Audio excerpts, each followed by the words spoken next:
Première rencontre congolaise de recherche sur le journalisme qui vont s'y tenir du 4 au 6 mai 2023 au Centre Wallonie-Bruxelles. Placé sous le terme sociologie compréhensive et analyse de pratique d'une profession en profonde mutation, ces rencontres vont contribuer à la production de connaissances scientifiques et pratiques sur les questions d'information et de communication.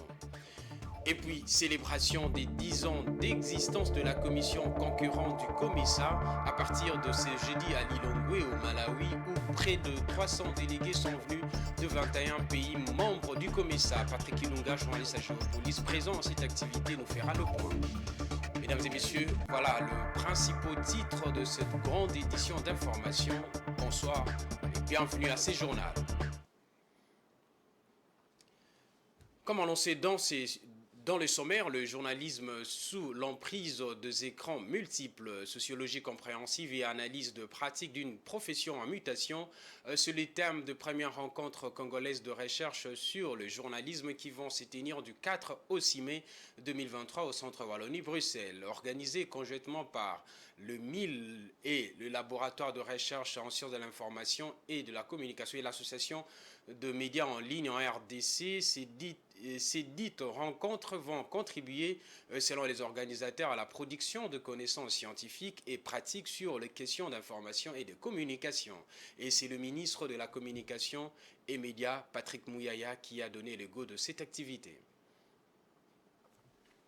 Changeons de chapitre, le gouverneur de la ville de Kinshasa, Jean Tiningo Bilambaka, a lancé l'éclairage public sur l'avenue Elengesa, nouvellement construite sur fond du gouvernement provincial de Kinshasa. Ceci est la concrétisation de la promesse faite par le premier citoyen de la ville de Kinshasa aux populations bénéficiaires de cet ouvrage. Et donc ici, nous en dit plus.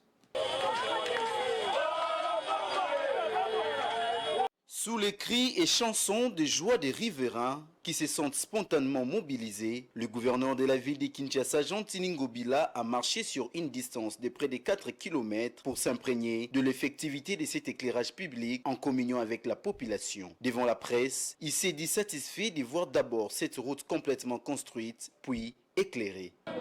Ezali misala moko mutu ya makasi tango tobandaka ba projet oyo mibale batu mingi bandimaka te mais lelo ekomi réalité nzela esalami baminda etiami population aza na esengo Kinshasa oyo tozwaki le 7 mai 2019 eza susu Kinshasa oyo soko otamboli Kinshasa omona echange baminda ekoti bambelissement esalami banzela ya sika esalami etongami soko toza kotonga balabala Sekomaf sur 15 km. Il a fallu beaucoup de volonté et de courage pour construire cette route Elengesa. Notre détermination à payer aujourd'hui, en dépit de nombreuses difficultés, surtout financières, a fait savoir le gouverneur de la ville, Jean Tiningo Bilambaka. Notons que l'autorité urbaine a quitté l'avenue Elengesa tard la nuit, en laissant les habitants de ces coins de la capitale en liesse, admirant ainsi cette lumière qui éclaire enfin la chaussée Elengesa.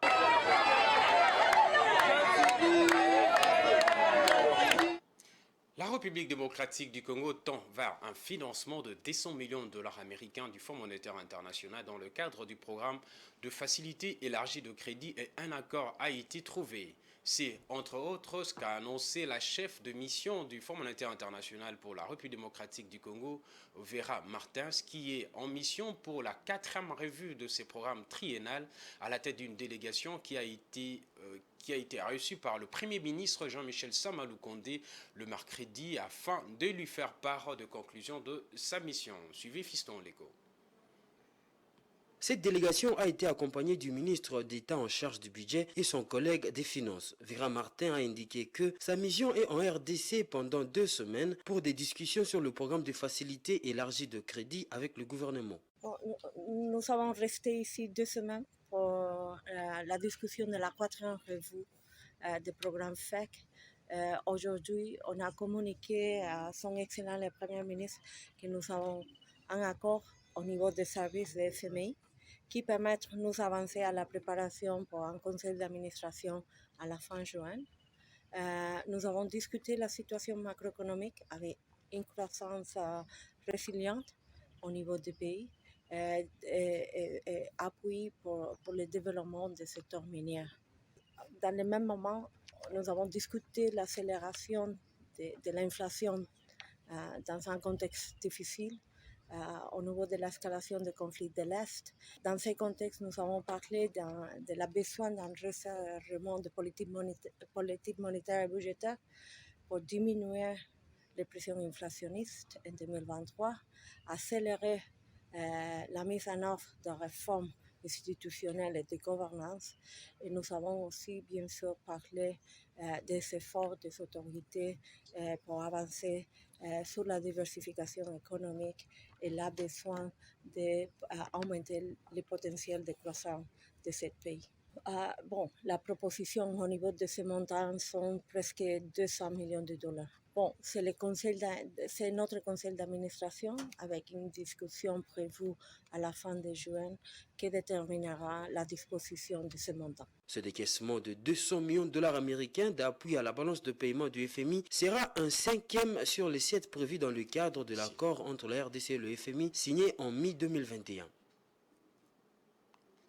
Après sa participation à la cérémonie de célébration de la Journée mondiale de la presse, le président de la République, Félix Tshisekedi, s'est rendu à l'Université pédagogique nationale où il a procédé à l'inauguration de bâtiments construits sur ces sites universitaires. Il s'agit en fait de nouveaux homes d'étudiants qui vont ainsi améliorer leurs conditions de logement. Suivez cet élément de la présidence de la République. L'Université pédagogique nationale vient de prendre une cure de jouvence au terme des grands travaux de construction et de rénovation en profondeur de ces bâtiments, travaux initiés par le président de la République Félix Antoine Tshisekedi Tshilombo. Une grande effervescence ce mercredi 3 mai à l'UPEN lors de l'inauguration des hommes des étudiants par le chef de l'État qui fait de l'amélioration des conditions d'études et d'hébergement des étudiants congolais l'une de ses préoccupations majeures. Motif de fierté et de satisfaction pour la rectrice de l'UPEN, Anastasie Massanga, pour qui les ouvrages inaugurés ce jour traduisent la volonté et l'humanisme du président Félix Antoine Tshisekedi qui vient d'honorer sa promesse faite aux étudiants. Intervenant au nom de ses pairs, le délégué des étudiants n'a pas manqué de mots justes pour exprimer la gratitude de la communauté estudiantine au chef de l'État, dont l'acte de grande envergure posée restera gravé dans les annales de l'Université pédagogique nationale. Dans ce mot de circonstance, le ministre de l'Enseignement supérieur et universitaire a précisé que le nouveau bâtiment de l'UPEN s'intègre dans un vaste programme de construction et de réhabilitation des établissements académiques à travers le pays, conformément à la vision du président de la République.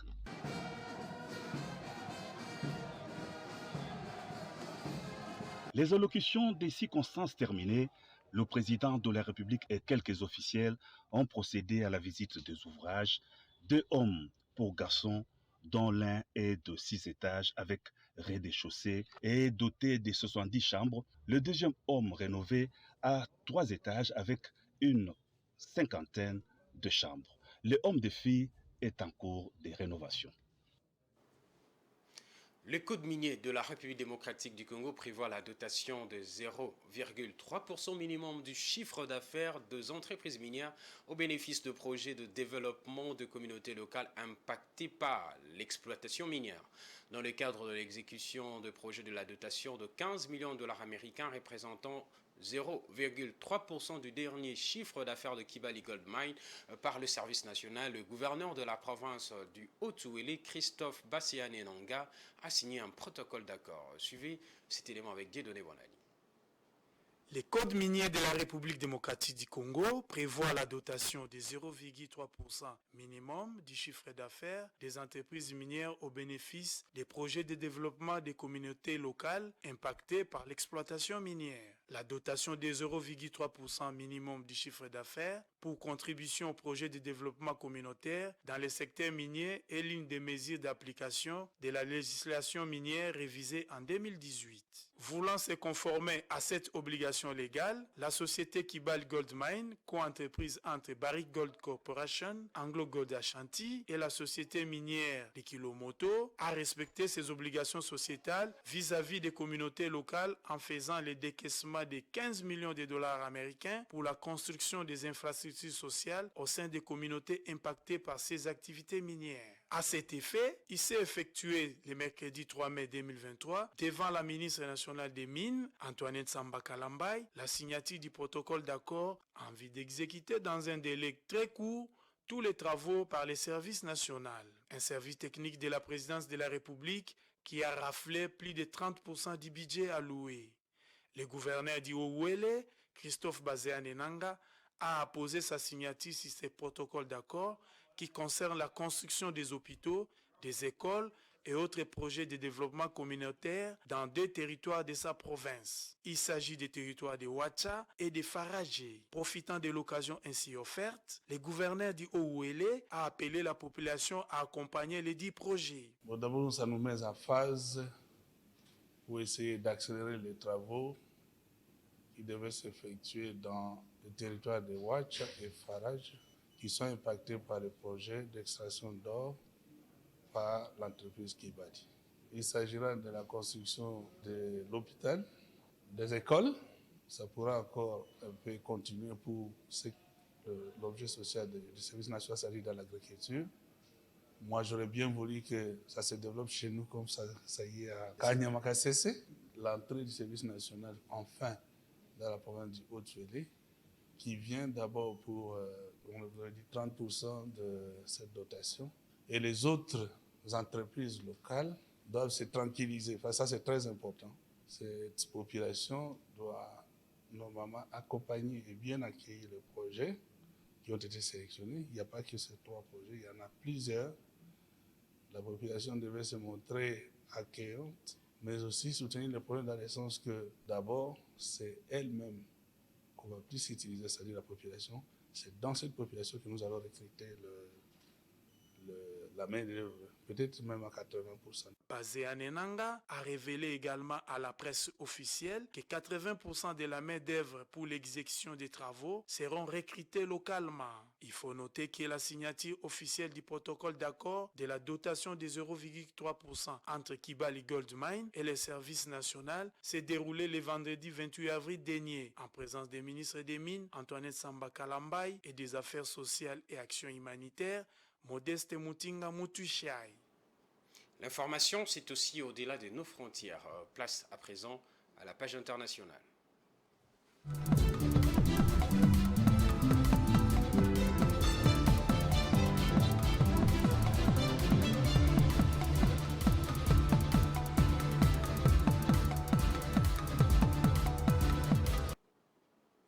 La commission concurrente du COMESA célèbre le 10 ans de son existence. Cette célébration est organisée à partir de ce jeudi à Lilongwe, au Malawi, où près de 300 délégués sont venus de 21 pays membres du COMESA. Les assises s'étendent sur 2 jours et s'inscrivent sous les signes de la protection du bien-être des consommateurs, qui est en même temps la mission de cette commission.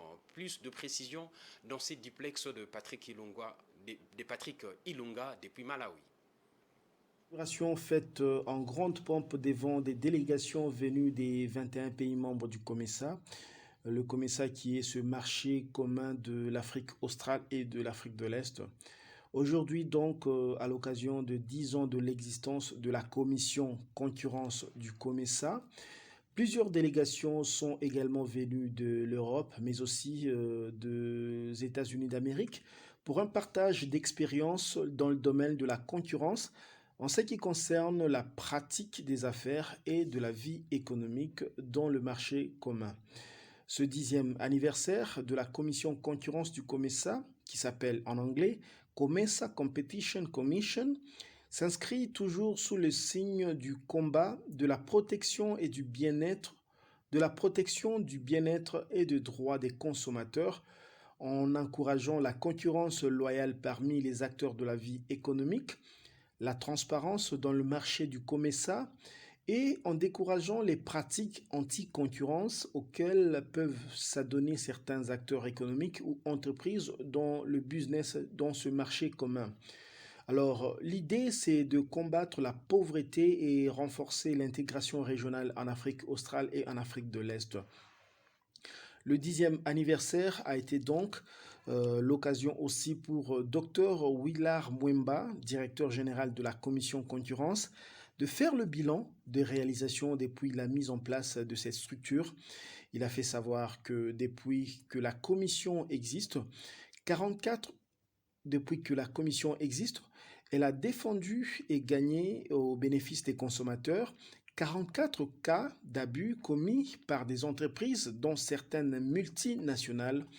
Alors, selon lui, cette lutte va continuer avec l'aide de toutes les structures, mais aussi les médias.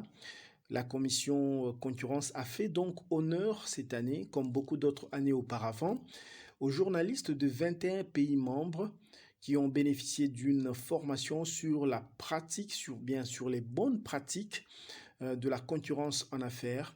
Les médias devraient donc faire le travail de courroie de transmission dans le plaidoyer de la bonne pratique des affaires dans le marché commun qui compte. Ce marché donc compte 600 millions de consommateurs et s'étend sur une superficie de plus de 11 millions de kilomètres carrés.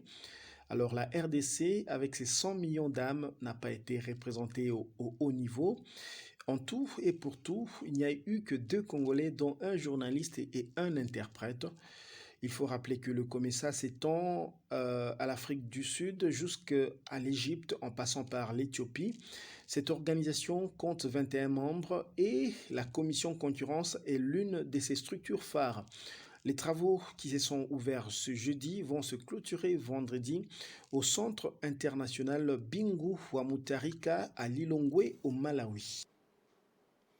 Plus de 350 000 personnes ont quitté Khartoum, capitale du Soudan, et 150 000 sont poussées à l'exil vers le pays voisin. Annonce faite par l'Organisation des Nations Unies qui s'attend à 8 fois plus de réfugiés. Suivez cet élément de nos confrères d'Africa News. Khartoum, une ville fantôme, 3 semaines après le début des affrontements entre l'armée et les paramilitaires. Les combats ont déplacé plus de 335 000 personnes et poussé 115 000 autres à l'exil vers les pays voisins, selon l'ONU, qui s'attend à 8 fois plus de réfugiés. Nous constatons maintenant des déplacements internes dans 14 des 18 États, environ 72%, soit 240 000 de ces nouveaux déplacements internes ont été signalés dans l'ouest et le sud du Darfour uniquement. Dépouillée de sa population, la ville est soumise à la loi des pillards. Les civils qui tentent encore de braver les combats dans la capitale essaient de sauver ce qu'ils peuvent. Le propriétaire égyptien de ce bâtiment est parti dans son pays d'origine et m'a confié sa garde. Les pilleurs sont venus et ont tout pris. Téléviseurs, ordinateurs, or, ce n'est pas le Soudan que nous connaissions. Alors que des tractations pour une sortie de crise ont lieu comme ici en Égypte, l'ONU alerte sur la situation humanitaire dans le pays et a exigé mercredi des garanties pour pouvoir acheminer de l'aide au Soudan.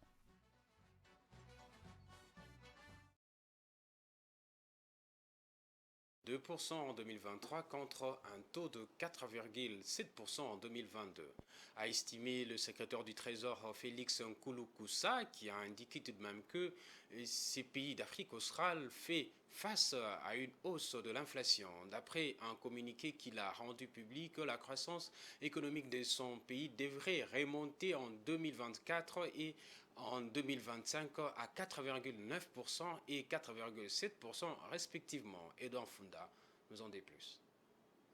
La Zambie peine à signer un accord avec ses créanciers sur la restructuration de sa dette extérieure. Ce processus qui traîne en longueur depuis plus de 2 ans a provoqué une baisse des investissements et une hausse de l'inflation. La Zambie, qui a fait défaut sur le remboursement de 2 au rebond fin 2020, s'efforce depuis plus de 2 ans à signer un accord avec ses créanciers sur la restructuration de sa dette extérieure. Selon l'Osaka, les retards qu'accusent ces processus d'allègement de la dette sur fond des désaccords entre le pays occidentaux et la Chine ont privé le pays du décaissement d'un programme d'aide de 1,3 milliard de dollars obtenu auprès du Fonds monétaire international. Ils ont également provoqué une montée de l'inflation et une baisse des investissements locaux et étrangers. L'inflation a atteint 10,2% en avril dernier contre 9,9% en mars. Selon les données du Trésor, la dette extérieure de la Zambie a augmenté de 1% au premier trimestre 2023, passant de 13,99 96 milliards de dollars 31 décembre 2022 à 14,9 milliards de dollars au 31 mars dernier. L'augmentation de l'encours de la dette extérieure est en grande partie due au décaissement reçu de la part des créanciers multilatéraux à titre d'appui budgétaire et de prêts dédiés au financement de certains projets, a déclaré Nkolo Kossa, le secrétaire au Trésor.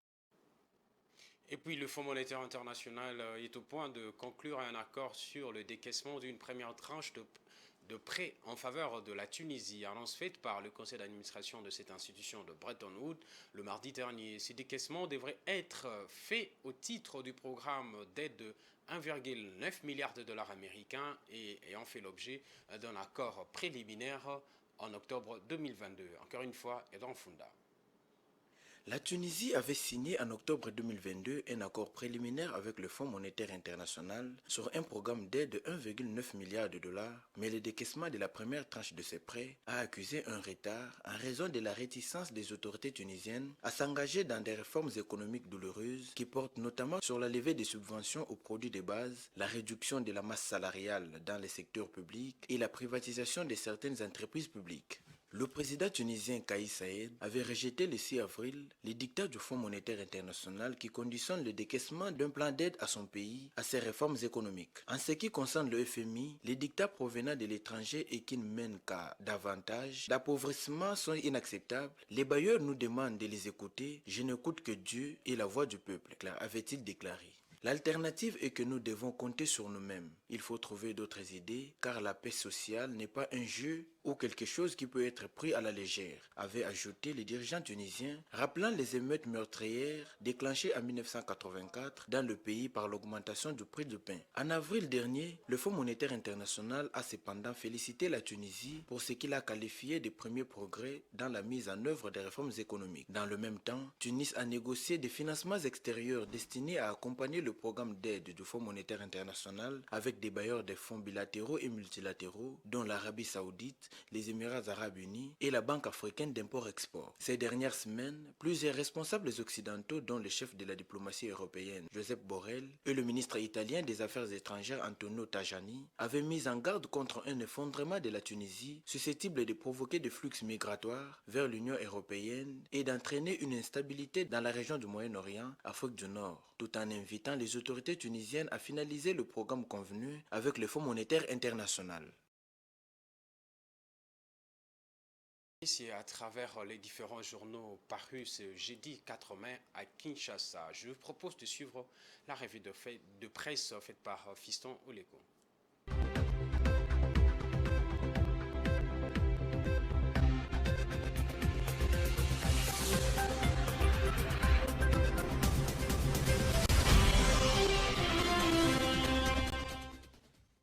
Bienvenue à cette revue de presse des journaux parus ce jeudi dans différents kiosques de la capitale congolaise. Célébration de la Journée mondiale de la liberté de la presse, mais aussi inauguration de 2 bâtiments réhabilités à l'UPEN par le chef de l'État sont parmi les sujets qui ont intéressé la presse. 30e anniversaire mondial de la liberté de la presse, Fachi salue les progrès considérables, titre le journal L'Avenir. Selon le quotidien, le président de la République Félix Tshisekedi s'est dit heureux de constater, une année après les États généraux de la communication et des médias, que des progrès considérables ont été accomplis, notamment à travers la promulgation de l'ordonnance loi numéro 23/009 du 13 mars 2023 fixant les modalités de l'exercice de la liberté de la presse, la liberté d'information et d'émission par la radio et la télévision, la presse écrite ou tout autre moyen de communication en République démocratique du Congo.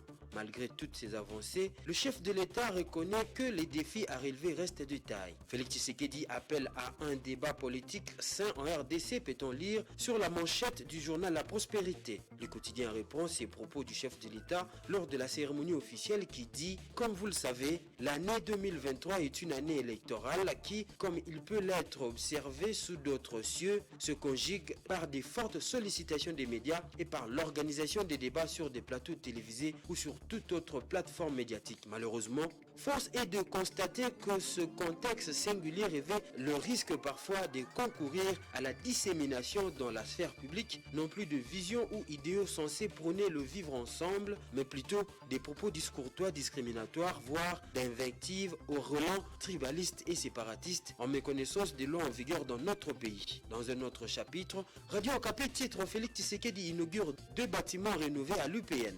À en croire le média onusien, le chef de l'État Félix Tshisekedi a inauguré mercredi 3 mai 2 hommes rénovés de l'Université pédagogique nationale UPN en sigle à Kinshasa. Le premier de ces 2 bâtisses de 6 étages, tous pour les garçons, dispose de 70 chambres de 6 lits et 6 armoires chacune. Il est doté aussi d'un ascenseur. Le deuxième bâtiment de 3 étages dispose quant à lui de 50 chambres avec une buanderie commune. Les étudiants y ont également droit à une connexion Wi-Fi gratuite, un motif de satisfaction pour eux. Au site d'information politico-CD de renchérir, la présidence inscrit cette démarche du chef de l'État dans un programme de construction et de réhabilitation des établissements d'enseignement supérieur et universitaire afin de les rendre compétitifs et conformes aux standards internationaux. Dans l'ensemble, 5 universités modernes sont en construction à travers le pays. Il s'agit pour la première phase de la réhabilitation des établissements Institut national du bâtiment et des travaux publics INBTP en sigle, l'Université pédagogique nationale UPN en sigle, les universités de Mbuji-Mayi, de Kinshasa et de Kananga. Autre sujet ayant intéressé la presse, l'audit du fichier électoral, la CENCO et les CC pour une alternative crédible en dehors de l'OIF, a écrit Forum des As. Selon le tabloïd, récusé par nombre d'alliés au pouvoir de Kinshasa, l'Organisation internationale de la francophonie OIF ne va plus auditer le fichier électoral en République démocratique du Congo. Elle vient à cet effet de décliner l'offre de la Commission électorale nationale indépendante CENI en sigle, qui a sollicité ses services. Pour l'épiscopat catholique et l'Église du Christ au Congo ECC, il importe dès lors de trouver une alternative crédible à l'OIF pour fiabiliser le processus électoral en cours. Fin de cette revue de presse. Merci de l'avoir suivi.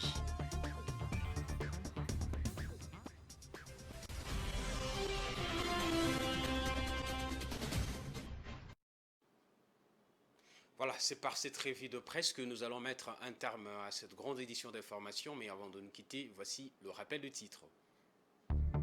Première rencontre congolaise de recherche sur le journalisme qui vont se tenir du 4 au 6 mai 2023 au centre Wallonie-Bruxelles à Kinshasa. Placé sous le thème sociologie compréhensive et analyse de pratique d'une profession en profonde mutation, ces rencontres vont contribuer à la production de connaissances scientifiques et pratiques sur les questions d'information et de communication.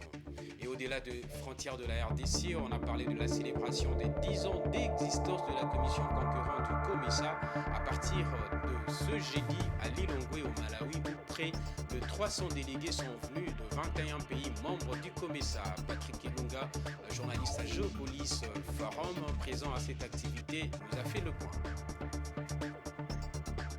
Voilà, c'en est fini pour cette grande édition d'information. Mesdames et messieurs, merci pour votre aimable attention. Restez branchés sur le programme de Géopolis Télévision. L'information continue sur son site web www.geopolismagazine.net et son compte YouTube Géopolis TV.